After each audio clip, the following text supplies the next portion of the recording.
राजन, आज ऐसा पहली बार हुआ है कि प्रियंवदा के रूप और श्रृंगार के भ्रम को किसी ने तोड़ा है।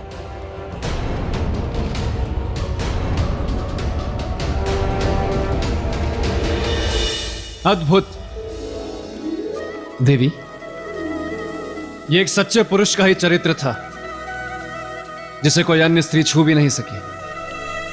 सत्य कहा आपने राजन। परीक्षा मनुष्य के भीतर छुपी योग्यता को बाहर ले आती है। कुछ ऐसा ही हुआ सम्राट विक्रमादित्य के साथ। उस प्रियंवदा की परीक्षा सम्राट विक्रमादित्य के चरित्र के गुण को बाहर ले आई और वे उस परीक्षा में सफल भी हुए। देवी, मुझे बार बार ऐसा क्यों लग रहा है कि आप मेरी परीक्षा ले रहे हैं?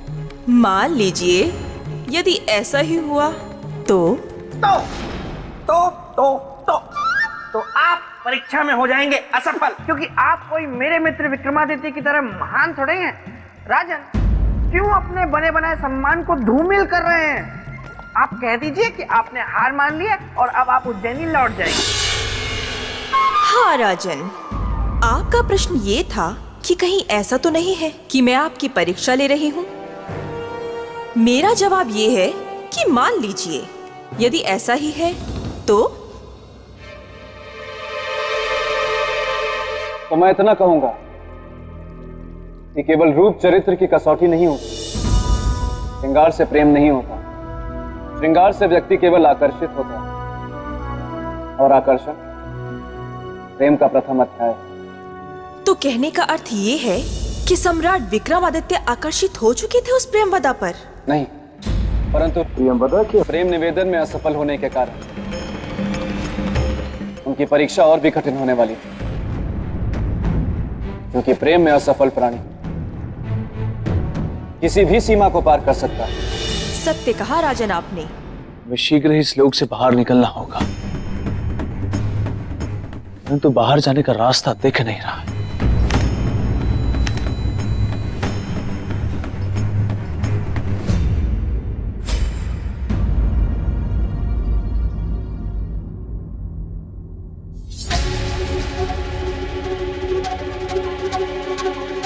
इसी मार्ग के जरिए हम इस लोक में आए थे। यही मार्ग हमें पृथ्वी लोक ले जाएगा।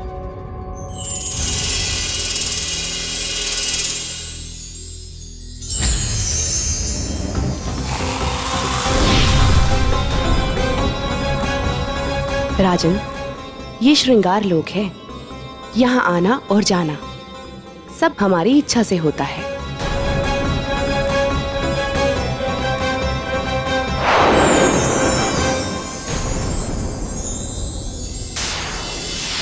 ये काम वासना का बाण है। ये आपके हृदय से आपके धर्म और चरित्र के कवच को समाप्त कर देगा और इसके बाद आप हमसे बेहिचक प्रेम कर सकेंगे।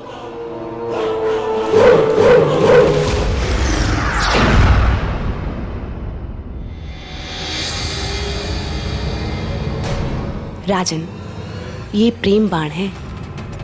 इसके लगते ही आप अपने मन मस्तिष्क से अपनी पत्नी की सारी यादें मिटा देंगे।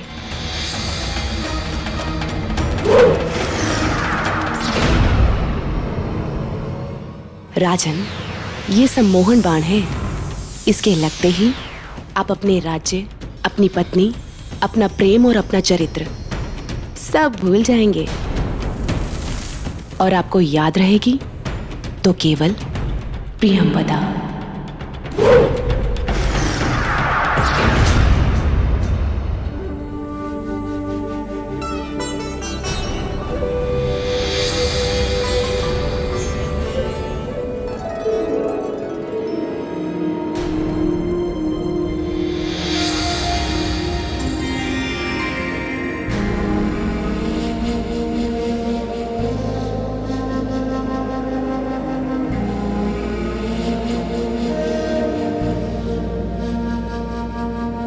सम्राट, अब आपके चरित्र की सारी सीमाएं, आपके सारे बंधन टूटेंगे और आप केवल मुझसे बंध जाएंगे।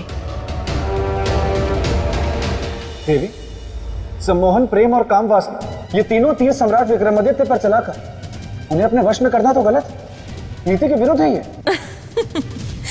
राजन, प्रेम नीति कहाँ देखता है? ये बाण जो सम्राट विक्रमादित्य पर चलाए थे, ये तो वही बाण है जो साक्षात महादेव पर कामदेव ने चलाए थे। मोहिनी बाण, इनसे कोई नहीं बच पाया।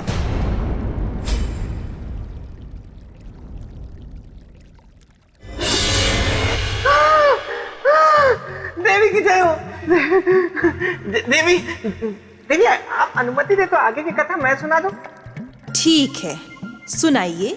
धन्यवाद देवी। हाँ तो राजन, हुआ यूं कि एक बार मेरे मित्र विक्रमादित्य जब सो रहे थे तो उनकी नाक पर आकर एक मक्खी बैठ गई। बेताल, क्षमा देवी क्षमा, मैं भावनाओं में बह गया, इसीलिए ये कह गया। अब नहीं कहूंगा। हाँ तो राजन, प्रियंवदा अपने छल में सफल हो गई। उसने सारे तीर मेरे मित्र पर चला दिए और ऐसा लगा कि उन तीरों का असर मेरे मित्र पर हो गया है।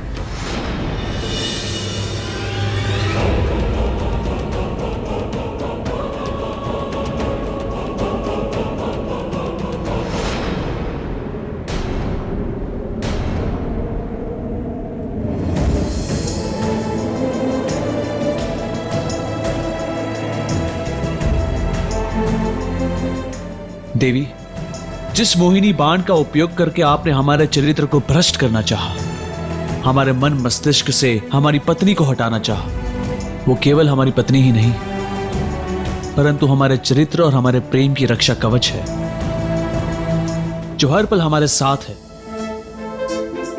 अगर आपको यकीन नहीं आता तो अपनी दृष्टि घुमाएं और देख लीजिए।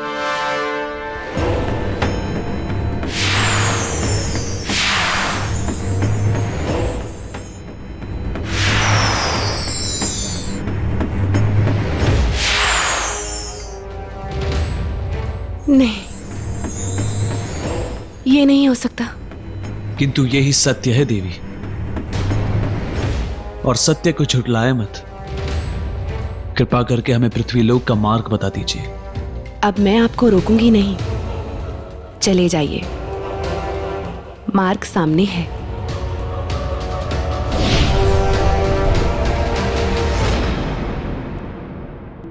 किंतु जाने से पहले मैं आपको एक सत्य अवश्य कहूंगी।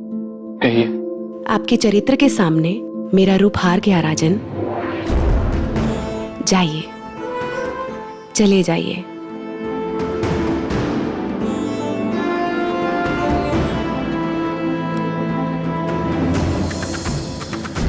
और इस तरह रानी प्रियंवदा हाथ मलते रह गई। देखा मेरे मित्र का चरित्र?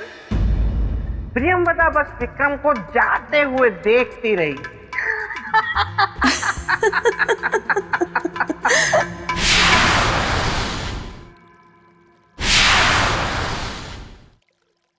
रूप की रानी प्रियंवदा और इतनी विवश। अब यही तो विडंबना थी राजन। देखिए ना, ये है कामदेव के 3 अपराजित तीर, श्रृंगार, प्रेम और काम, जो सम्राट विक्रमादित्य के महान चरित्र के आगे पराजित हो गए। और रानी प्रियंवदा परेशान। नहीं देवी, मैं नहीं मानता इस बात को। यही तो समस्या है ना राजा, आप कुछ मानते ही नहीं। अगर आप मान गए होते तो आज यहाँ ना होते, बल्कि अपने राजमहल में आराम कर रहे होते। तो राजन, अब बताइए, आप क्यों नहीं मानते ये? जब किसी प्रेमिका का प्रेम, श्रृंगार और सुंदरता तीनों हारते हैं, तब वो एक चोट खाई नागिन बन जाती है और बदले के मार्ग को चुनती है, छल को अपना अस्त्र बनाती है। क्योंकि कोई भी स्त्री अपने व्यक्तित्व और अस्तित्व को अनदेखा होते हुए नहीं देख सकती है देवी। मतलब रूप की रानी प्रियंवदा ने सम्राट विक्रमादित्य के साथ छल किया होगा। बिल्कुल ऐसा ही किया रानी प्रियंवदा ने। अवसर पाकर वो सम्राट विक्रमादित्य की अनुपस्थिति में उज्जैनी जा पहुंची।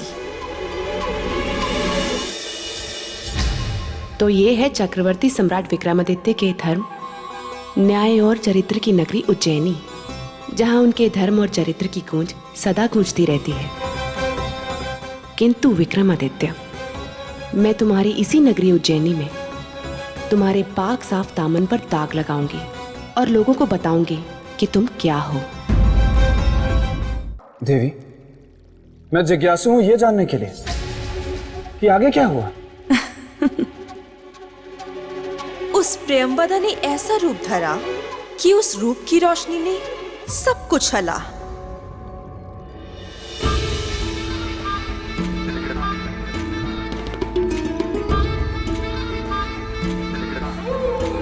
क्यों मिलना चाहती है आप महारानी से?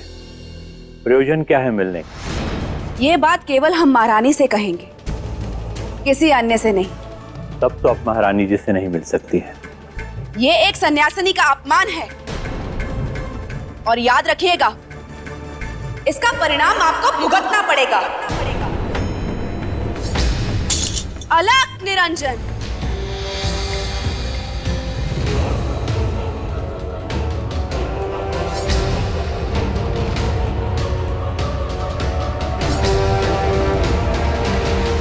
आचार्य जी, क्या बात है? ये स्त्री बिना कारण बताए आपसे मिलना चाहती थी और परमात्मा की कृपा से आज हमारी ये इच्छा पूर्ण हुई। नहीं देवी, परमात्मा की परम कृपा तो हम पर हुई है, जो पूजा के तुरंत बाद हमें आप जैसी सन्यासिनी के दर्शन हो गए। अलग निरंजन। कल्याण, महारानी हमें आपसे कुछ बात करनी। जी कहिए। सबके सामने नहीं, एकांत में। जी अवश्य, साथ आइए।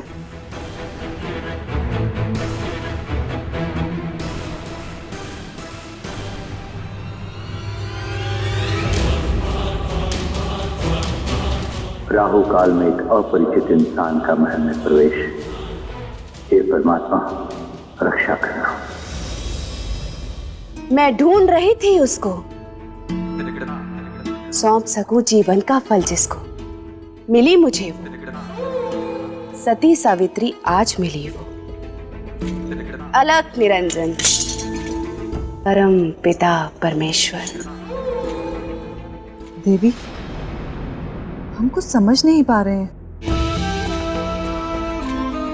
महारानी, हम अपने तप के फल को देने के लिए एक सती सावित्री स्त्री को ढूंढ रहे थे, जो हमें आज यहां मिली आपके रूप में। इसलिए महारानी, हम आपको कुछ देना चाहते हैं।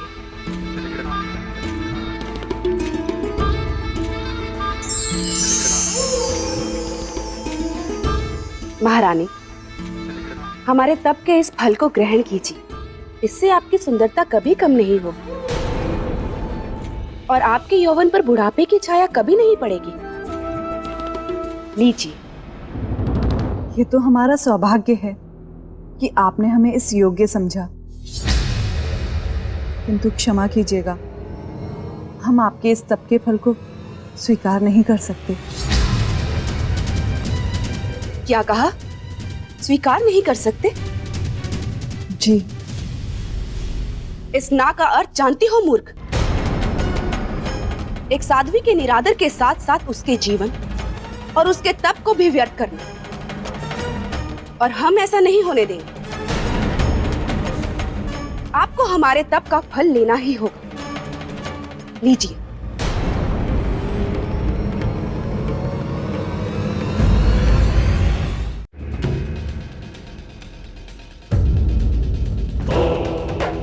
ये प्रश्न कुंडली बताएगी उस सन्यासिनी के आने का उद्देश्य।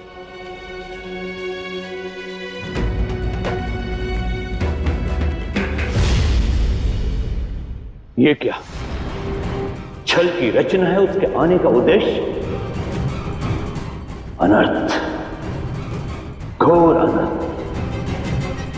लेकिन ये छल क्या है? और किसके साथ है ये छल? देवी, हमारे कारण आपका तप और जीवन दोनों में से एक भी व्यर्थ नहीं होगा। हम आपका मान रखकर आपका दिया हुआ तप फल अवश्य ग्रहण करेंगे।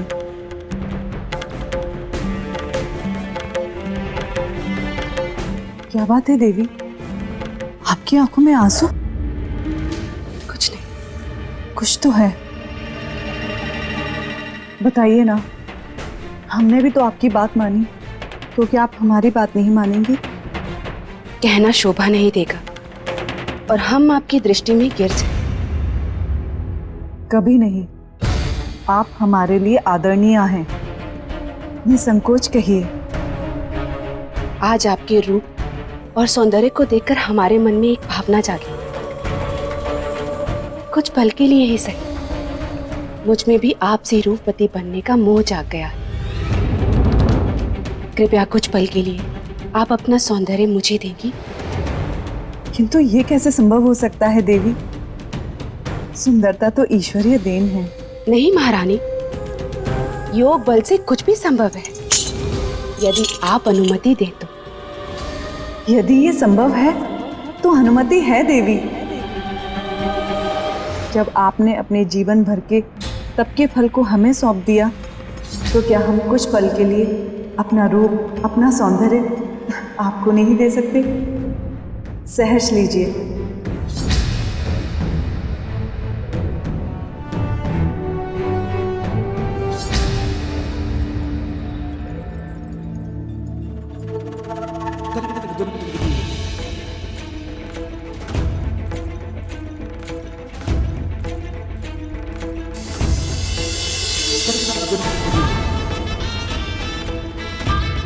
सम्राट विक्रमादित्य, अब देखिए आप अपने चरित्र के बल का हरण। समाप्त हो जाएगी आपकी शक्ति आज से।